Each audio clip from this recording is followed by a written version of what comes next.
Bulat din naman ako sa'yo. Akala ko di mo ako sisiputin. Baka ako nagadagaan dibdib mo. Basta't nagsasabing gusto ko makausap, hinaharap ko.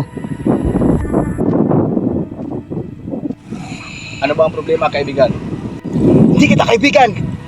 Lalo pat sa pulis na katulad mo. Kung ganun, anong kailangan mo sa akin? Gusto ko malaman kung bakit ka binansagan ng SN45. Gusto kong magkasubukan tayo. Mari naman natin pag-usapan natin yan sa mausay na paraan. Kuha natin yan sa munting tagay o sa masarap na pulutan. Hindi, kahit anong mangyari. Gusto kong patunayan na yung bagsad sa'yo ay isang malaking katarantaduhan. Bumunot ka ng eseng para malaman ko kung gaano ka kabilis. Alam mo, masakit yan.